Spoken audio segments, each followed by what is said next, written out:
So, how do you really change the future for a state where almost everybody lives outside of the big cities? In this explainer, we're going to dive deep into the massive rural development happening in Bihar. It's a story about empowerment, about economics, and a pretty radical approach to local government. Let's get into it. Okay, to really wrap your head around the scale of what we're talking about, you have to start with this one number: 90%. That's how much of Bihar's population lives in rural areas. And that's not just a statistic, it's everything. It means any real progress, any real change for the state has to start right there, in the villages. And this quote, which comes from the state's own economic survey, really sets the stage for our entire story. It's them saying, point blank, our destiny is tied to the success of our villages. So the big question is, how on earth do you tackle a challenge that huge? Well, the answer doesn't start with some top-down government plan. Instead, it starts from the ground up, with a strategy all about empowering people, and specifically about organizing women into these really powerful community groups. And that brings us to this, Jivika. This is the absolute heart of Bihar's rural strategy. The core idea is actually pretty simple, but it's incredibly powerful.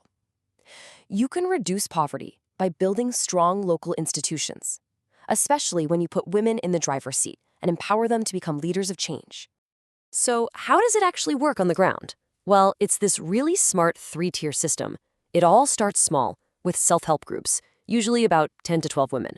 Then, those groups team up to form village organizations, and then those organizations come together to create what are called cluster-level federations. See? It's a structure that's built to scale up from just a few women in a single village to a massive, statewide network. And when we talk about scale, just look at these numbers.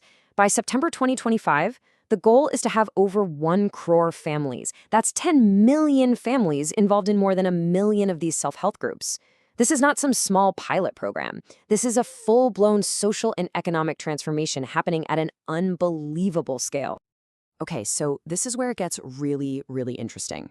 You see, these groups, they start out as social support networks, but they very quickly turn into powerful economic engines. And they start creating all sorts of opportunities that go way beyond what you might expect. First off, Jivika does something really smart. It strengthens what's already there.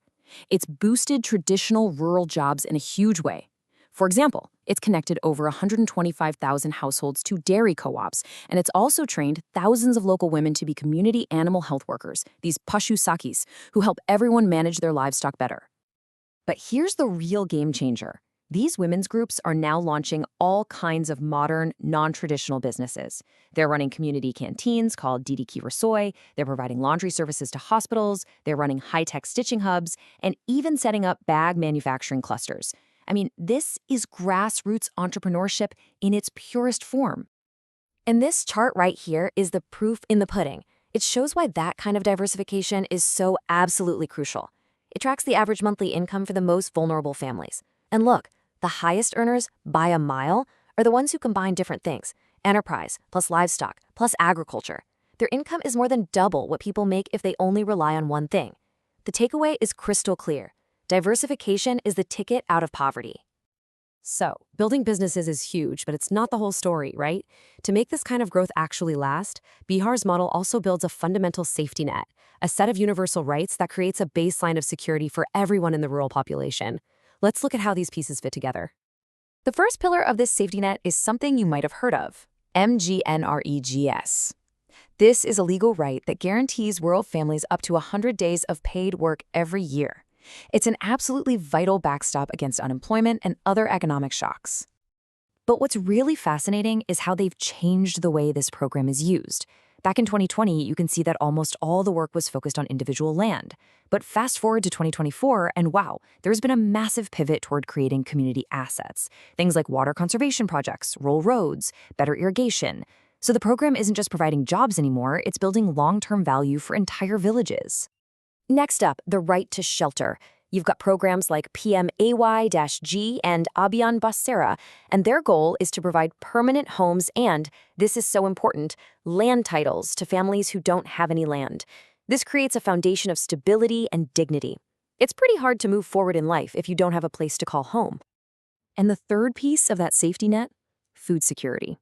The public distribution system, or PDS, makes sure that over 20 million families get access to subsidized food through this huge network of nearly 50,000 little shops. It's the bedrock that makes sure everyone's most basic needs are met. Okay, so you have empowered women's groups and you have this strong safety net, but what's the glue that holds it all together and makes it work? Well, the final piece of this puzzle is the governance structure that puts power and money directly into the hands of the local communities themselves.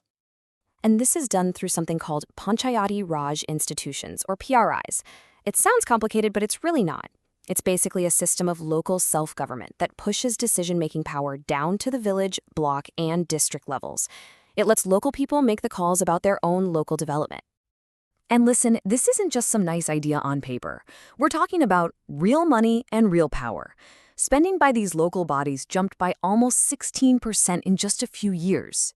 They're now managing budgets worth well over 8,000 crore rupees. They are making serious financial decisions for their own communities. And when you give communities that kind of control, you see incredible results across the board. But let's take just one really powerful example: making justice actually accessible to everyday people. Get this, the local village courts, called Gram Kachaharis, successfully resolved nearly 94% of the civil cases that came before them. That is just staggering. It's powerful proof that local institutions can solve local problems fairly and efficiently without forcing people to get tangled up in a complex and expensive formal court system. So when you step back and you look at the whole picture, what you see in Bihar isn't just one program. It's this incredibly smart, integrated model. It's grassroots female empowerment through Jivika, combined with a foundation of universal rights to work, housing, and food, all managed through a system of decentralized government that keeps things local. And it really leaves us with a huge question. What can other regions learn from this holistic blueprint for change?